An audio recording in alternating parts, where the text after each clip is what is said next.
Uma das maiores dúvidas sobre Deus é por que um Deus bom e todo-poderoso permite que o mal aconteça, principalmente com quem, ao nosso ver, não merece. Algumas pessoas dizem que Deus não existe porque existe muita maldade no mundo. Elas questionam: se Deus existe, por que ele permitiria que crianças morressem de fome, mulheres fossem violentadas, as guerras, o câncer e todas as doenças? Será que a maldade é a evidência de que Deus não existe?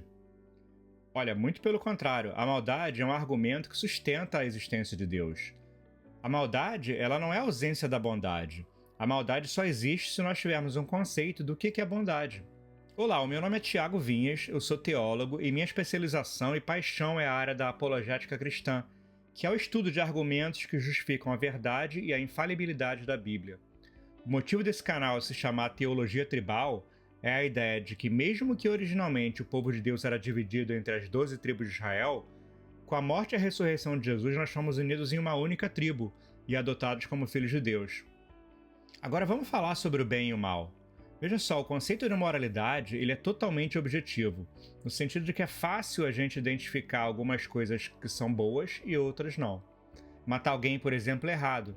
Já fazer caridade é uma coisa que todo mundo vê como uma coisa boa, não tem nem como discutir isso. Agora, se Deus não existisse, aí era só a sua opinião contra a opinião de Hitler, por exemplo. Para entender melhor isso, nós precisamos perguntar: 1.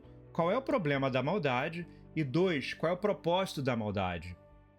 Se você está passando por um problema, o primeiro passo para lidar com esse problema é primeiro entender na sua cabeça e na sua mente que há um propósito divino para esse problema. A minha esposa ela não gosta desse exemplo que eu vou dar, mas eu vou tentar mais uma vez, só que eu vou usar imagens para ver se ajuda. Imagina só um carro antigo todo enferrujado. Se você tira a ferrugem desse carro, você vai ter um carro mais bonito.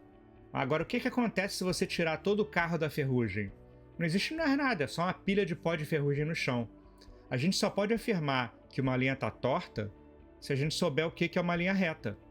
Você não tem como saber o que é injustiça sem antes saber o que é justiça. A maldade, ela não prova que Deus não existe. A sombra, por exemplo, é a prova de que a luz existe. Mas se Deus é bom, então por que ele não acaba logo com toda a maldade do mundo? Ainda bem que não, porque senão ele podia começar a ir acabando comigo e com você. Sim, Deus é todo-poderoso, e isso significa que ele pode fazer qualquer coisa que seja possível e dentro da lógica. Agora, não tem como Deus fazer o que é logicamente impossível. Por exemplo, ele não tem como criar um quadrado redondo, ou um objeto invisível que seja vermelho ou brilhante. Quando Deus criou o homem, ele queria que nós fôssemos livres, e a liberdade é uma coisa maravilhosa, só que se os seres humanos são livres, eles não podem ser obrigados a obedecer Deus. A liberdade, ela sem escolha, ela não é liberdade, ela ia ser uma contradição, e Deus não queria robôs também, ele queria pessoas de verdade. O primeiro casal de humanos criado por Deus desfrutou de liberdade total e acabou abusando dela, gerando consequências que a gente encara até hoje, né? Ter liberdade é bom, mas vai ter sempre consequência para a escolha ruim que a gente faz. E essas consequências muitas vezes elas se espalham para o mundo todo, como foi no caso de Adão e Eva. Deus ele é responsável pela existência da liberdade, mas nós que somos responsáveis pelos nossos atos. Mas e quando um bebê inocente morre, sem nunca nem ter tido uma oportunidade de fazer o bem ou o mal? Por que isso acontece? Essa foi uma pergunta que eu passei anos me perguntando. Em 2017, eu tinha conquistado a vida dos meus sonhos, era a vida perfeita. Com menos de 5 anos morando nos Estados Unidos, eu já tinha o emprego dos meus sonhos, eu estava comprando a minha primeira casa, tinha uma filha maravilhosa, uma esposa linda que estava grávida do nosso segundo bebê. Tinha nada que pudesse ali me abalar, parecia que eu conquistei o mundo. Numa consulta de rotina com a ginecologista, foi descoberto que o bebê estava morto. E, cara, a gente ficou totalmente sem chão. Por meses eu me questionava, por quê? A gente não fez nada pra ninguém, não fez mal pra ninguém. A gente não era cristão, mas a gente acreditava em Deus, fazia caridade, éramos honestos. Eu sempre ouvi que isso aí era suficiente. Pouco mais de um ano depois, a minha mãe veio do Brasil para visitar a gente e ela fez um pedido meio estranho. Ela me pediu que levasse ela numa igreja batista local. Como bom filho, eu fui lá, levei, mas eu achei tudo chato demais. Tava doido para terminar o culto e quando finalmente terminou, a gente estava no estacionamento indo pro carro e lá na igreja tinha um jardim bonito com um cercadinho, uma pérgola e umas placas. Quando eu cheguei mais perto, eu vi lá escrito Memorial dos Bebês Não Nascidos. com várias placas com nomes das famílias e dos bebês que não sobreviveram. Cara, eu comecei a chorar desesperadamente, abraçando a minha mãe, dizendo o quanto que estava doendo e como nada mais fazia sentido na minha vida. A gente ficou ali tipo uns 15 minutos, o pessoal saindo da igreja passava devagarzinho olhando, tipo, o que está acontecendo? Será que eles precisam de ajuda? Mas acabaram seguindo e a gente continua ali. Aí eu pedi pra minha mãe, olha, você se importa da gente no próximo culto? Eu queria dessa vez prestar atenção. E aí uma hora depois a gente voltou pro culto seguinte e ali realmente eu senti, cara, a transformação total e absoluta. Ali eu senti o Espírito Santo e eu dei a minha vida pra Jesus. 2 semanas depois eu estava sendo batizado num lago cheio de jacaré, no piquenique anual da igreja, e foi assim um momento mágico que mudou a minha vida totalmente. Em João 17, versículo 3, nós aprendemos que o propósito da nossa vida é conhecer Deus e fazê-lo conhecido. O que aconteceria se você tivesse tudo que você quisesse o tempo todo? Como é que a gente chama a criança que ganha tudo o que quer? É muito difícil entender por que as coisas acontecem, especialmente quando a gente não fez nada de especial para provocar aquela tragédia. Só depois de anos que eu consegui entender por que aquela coisa horrível que quase destruiu a minha vida aconteceu. Foi a forma que Deus usou para me trazer para perto dele, a me colocar no caminho que ele planejou para mim. O apóstolo Paulo fala sobre isso em Romanos 8, versículo 28.